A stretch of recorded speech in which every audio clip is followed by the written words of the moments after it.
Why aeroplanes can't fly in space? हवाई जहाज अंतरिक्ष में क्यों नहीं उड़ सकते? दोस्तों, जैसा कि आप सब जानते हैं कि इंसानों ने बहुत से आविष्कार किए हैं, पर उन सब आविष्कारों में से सबसे अद्भुत आविष्कार है एरोप्लेन, जिसकी मदद से हम ऊंचे आसमान की सैर कर सकते हैं। एरोप्लेन के बारे में हम में से कई लोग जानते होंगे और हम में से बहुत लोग तो इसमें बैठे भी होंगे। जहां पहले एक जगह से दूसरी जगह जाने में हफ्ते लग जाते थे, उस दूरी को हम आज की तारीख में कुछ घंटों में तय कर सकते हैं। मतलब दोस्तों, हम एरोप्लेन की मदद से दुनिया के किसी भी कोने में बहुत जल्दी पहुंच सकते हैं। हम जब भी एरोप्लेन में सफर करते हैं तो हम में से कई लोगों के मन में अक्सर सवाल आता होगा कि अगर एरोप्लेन इतना फास्ट है तो हम इसका इस्तेमाल स्पेस में जाने के लिए क्यों नहीं करते? क्यों एरोप्लेन स्पेस में नहीं उड़ते? क्यों स्पेस में जाने के लिए रॉकेट्स की जरूरत पड़ती है? हमारी इस वीडियो में आपको आपके सारे सवालों के जवाब मिल जाएंगे। दोस्तों, जब एरोप्लेन का आविष्कार हुआ होगा तो क्या उसको बनाने वाले के दिमाग में उसे स्पेस में ले जाने का ख्याल आया होगा? नहीं, क्योंकि तब स्पेस एक्सप्लोरेशन के बारे में बहुत ही कम लोग सोच पाते थे। 19वीं सदी में एरोप्लेन का आविष्कार सिर्फ लोगों की ट्रैवलिंग को आसान बनाने के लिए हुआ था। पर हम एडवांस इंसान हैं यार, हमारे दिमाग की क्यूरियोसिटी हमें कुछ ऐसे सवालों तक ले जाती है और हम चाह कर भी खुद को ऐसे सवालों से दूर नहीं रख पाते। अब जब बनाने की बात हो ही रही है तो क्या आप सभी जानते हैं कि एरोप्लेन का आविष्कार किसने किया? इसका आविष्कार हिंदुस्तान में 1895 में एक हिंदुस्तानी वैज्ञानिक शिवकर बापूजी तलपड़े द्वारा हुआ था। मतलब राइट ब्रदर्स से 8 साल पहले ही इन्होंने एरोप्लेन को उड़ाने का फॉर्मूला दे दिया था और लगभग 1500 फीट ऊंचाई तक प्लेन को उड़ाकर सक्सेसफुली लैंडिंग भी करा दी थी। दोस्तों, आप सबने राइट ब्रदर्स का नाम तो सुना ही होगा। ये एरोप्लेन बनाने वाले पहले आविष्कारक तो नहीं थे, पर इन्होंने एयरक्राफ्ट को उड़ाने के लिए जो टेक्निक्स खोजी, उसके बिना आज के एयरक्राफ्ट्स का हवा में उड़ान भरना पॉसिबल नहीं था। दोस्तों, अब आपको ये जान लेना जरूरी है कि किसी भी एरोप्लेन को हवा में उड़ान भरने के लिए बेसिकली 2 फैक्टर्स रिस्पॉन्सिबल काम करते हैं। पहला टेक ऑफ और दूसरा zero net force during flight, जो यूज करता है Newton's third law of motion, मतलब every motion has equal and opposite reaction. दोस्तों, क्या आपको मालूम है, जब कोई भी एरोप्लेन हवा में उड़ान भरता है तो उसके ऊपर 4 तरह के फोर्स लगते हैं जो एक दूसरे को बैलेंस करते हुए एरोप्लेन को हवा में उड़ाने में मदद करते हैं।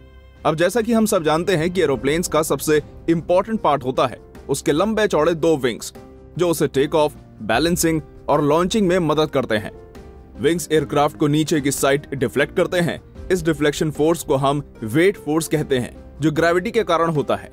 Equal and opposite lift force air molecules की वजह से एयरक्राफ्ट के विंग्स पर लगता है, जो ग्रेविटी के फोर्स को एनकाउंटर करता है और नेट फोर्स को 0 मेंटेन रखता है, जिससे एयरक्राफ्ट हवा में बैलेंस रहता है।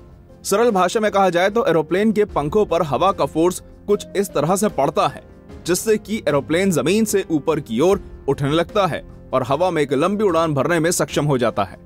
पर क्या आपको पता है, आज के मॉडर्न एयरक्राफ्ट एरोडायनामिक डिजाइन के होते हैं और इनमें बड़े और भारी इंजनों का यूज किया जाता है।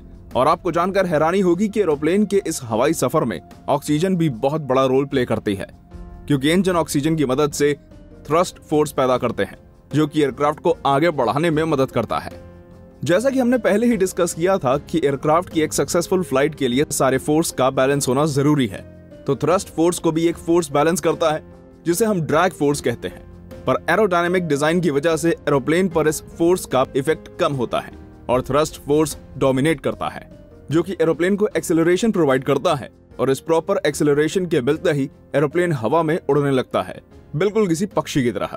पर आपको जानकर हैरानी होगी कि एरोप्लेन एक निश्चित ऑल्टीट्यूड ही कवर कर पाता है, क्योंकि जैसे ही हम हायर ऑल्टीट्यूड पर जाते हैं हमारा एटमॉस्फेयर कम ग्रेविटी की वजह से पतला होता जाता है। मतलब हमारे एटमॉस्फेयर में हवा और ऑक्सीजन के मॉलिक्यूल्स की कमी होने लगती है, जो कि किसी भी एयरक्राफ्ट को उड़ाने के लिए जरूरी होते हैं। दोस्तों, हवा और ऑक्सीजन के मॉलिक्यूल्स की इसी कमी की वजह से एयरक्राफ्ट्स आसमान में ऊंची उड़ान नहीं भर पाते। सामान्य तौर पर कमर्शियल एयरक्राफ्ट्स 13 किलोमीटर की ऊंचाई ही तय कर पाते हैं और कुछ corporate jet planes 51,000 feet altitude ही कवर कर पाते हैं, जबकि नासा का हाईली स्पेशलाइज्ड हीलियोस भी 30 किलोमीटर की ऊंचाई ही तय कर पाता है, जो कि दूसरे एयरक्राफ्ट्स की उड़ान के मुकाबले कई ज्यादा है। इस ऊंचाई पर हवा सी लेवल से 100 गुना पतली होती है। पर क्या आपको मालूम है, 19वीं सेंचुरी में कुछ ऐसे भी लोग आए जिन्होंने अपनी अद्भुत और ऊंची उड़ान के जरिए अपना नाम इतिहास के पन्नों में सुनहरे अक्षरों में दर्ज कराया है। 31 अगस्त 1977 में सोवियत के पायलट एलेक्जेंडर फेडोटोव ने अपने स्पेशल फाइटर प्लेन से 37.65 किलोमीटर ऑल्टीट्यूड की उड़ान तय की थी, जो कि कार्मन लाइन का 1/3 डिस्टेंस है। दोस्तों, क्या आप जानते हैं कि ये कार्मन लाइन क्या होती है? वेल, कार्मन लाइन एक इनविजिबल बाउंड्री है जो 100 किलोमीटर ऑल्टीट्यूड ऊपर है, मतलब सी लेवल से 3,30,000 फीट ऊपर, और अर्थ के एटमॉस्फेयर को स्पेस में सेपरेट करती है। मतलब इस लाइन को क्रॉस करने के बाद आप स्पेस में होंगे। दोस्तों, सरल भाषा में बोलें तो यह धरती और अंतरिक्ष के बीच बनी एक अदृश्य रेखा है जो उन्हें एक दूसरे से अलग करती है, और अगर किसी तरह आप इस लाइन को पार कर गए तो आप एक अंतरिक्ष यात्री कहलाएंगे। सन 1963 में एक American pilot Joseph Albert walker ने 3 उड़ानें भरी थी, जिसमें उन्होंने X-15 फ्लाइट्स के जरिए कार्मन लाइन को भी क्रॉस किया। X-15 एक एक्सपेरिमेंटल स्पेस प्लेन था जिसे नासा और अमेरिकन एयरफोर्स दोनों ऑपरेट कर रहे थे। X-15 स्पेसक्राफ्ट नॉर्मल एयरक्राफ्ट के जैसे नहीं थे। ये हाईली स्पेशलाइज्ड डिजाइन्ड एयरक्राफ्ट्स हैं जिनको स्पेस की सैर करने के लिए डिजाइन किया गया था। और दोस्तों, ऐसा हुआ भी। X-15 फ्लाइट 90, जो कि 19 जुलाई 1963 को लॉन्च किया गया था, जिसमें उन्होंने 106 किलोमीटर की ऐतिहासिक ऊंचाई तय की। उसी साल 23 दिनों में ही X-15 फ्लाइट 91 की मदद से एक दूसरी अद्भुत उड़ान भरी, जिसमें उन्होंने 108 किलोमीटर की ऊंचाई तय की। इन 2 अचीवमेंट्स के बाद जोसेफ एल्बर्ट वॉकर को एस्ट्रोनॉमर का दर्जा मिला। तो चलिए दोस्तों, अब बात की गहराई में चलते हैं और जानते हैं कि ऐसा क्या डिजाइन किया वैज्ञानिकों ने जिसकी वजह से एक एयरक्राफ्ट स्पेस में पहुंच गया। दोस्तों, X-15 स्पेस प्लेन एक हाईली डिजाइन प्लेन था जिसमें रॉकेट्स के इंजन लगाए गए थे। और क्या आप सभी जानते हैं, X-15 प्लेन्स को लगभग 85,000 फीट ऊपर तक B-52 बॉम्बर्स प्लेन्स के जरिए कैरी करना पड़ा था, जहां से वो उड़ान भरते थे, जो कि नॉर्मल कमर्शियल प्लेन्स के लिए पॉसिबल नहीं है, क्योंकि वो प्लेन्स ऑक्सीजन डिपेंडेंट होते हैं और बिना हवा और ऑक्सीजन के ट्रैवल नहीं कर सकते। अब दोस्तों, आपके दिमाग में ये सवाल जरूर आ रहा होगा कि जब इंजन बिना ऑक्सीजन काम नहीं करता तो रॉकेट्स कैसे स्पेस में जाते हैं? क्योंकि स्पेस में तो ऑक्सीजन ही नहीं है। क्या रॉकेट्स को ऑक्सीजन की जरूरत नहीं होती?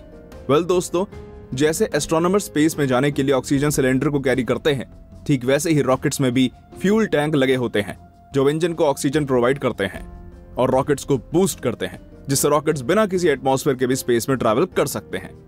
दोस्तों, जैसा कि हम सब जानते ही हैं और हमें बहुत से आर्टिकल्स और न्यूज द्वारा ये सुनने को भी मिलता है कि रॉकेट लॉन्च हुआ पर वो रास्ते में ही क्रैश हो गया, वो अर्थ की ग्रेविटी से बाहर ही नहीं निकल पाया। तो कहीं ना कहीं एक सवाल हमारे दिमाग में आता है कि ऐसा क्यों हुआ? क्या उस रॉकेट में पर्याप्त फ्यूल नहीं था? क्या इंजन के पास ऑक्सीजन टैंक नहीं लगाया गया था? वेल दोस्तों, मैं आपको बता देता हूं कि इतना सब कुछ होने के बावजूद रॉकेट्स क्रैश हो जाते हैं।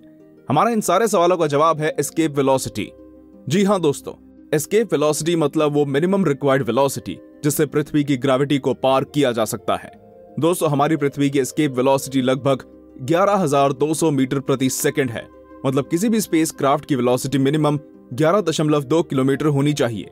इसके बाद ही वो अर्थ की ग्रेविटी के बाहर निकल सकता है। पर सारे रॉकेट्स एस्केप वेलोसिटी को अचीव नहीं कर पाते और अर्थ की ग्रेविटी से निकलने से पहले ही क्रैश हो जाते हैं। पर ऐसा क्यों? तो दोस्तों, आपको जानना जरूरी है कि इस वेलोसिटी को अचीव करने के लिए रॉकेट को बहुत सारा फ्यूल और ऑक्सीजन कैरी करना पड़ता है, और जितना ज्यादा पेलोड होगा उतना ज्यादा फ्यूल और ऑक्सीजन की रिक्वायरमेंट होती है, जिससे रॉकेट्स भारी हो जाते हैं और सभी रॉकेट्स अर्थ की ग्रेविटी से बाहर नहीं निकल पाते। अब आप कहीं ये सोचने में बिजी तो नहीं हो गए कि आखिर ये पेलोड क्या होता है? तो ज्यादा देरी ना करते हुए आपको बताता हूं कि पेलोड्स वो चीज होती है जिसे रॉकेट के माध्यम से अंतरिक्ष में भेजना होता है।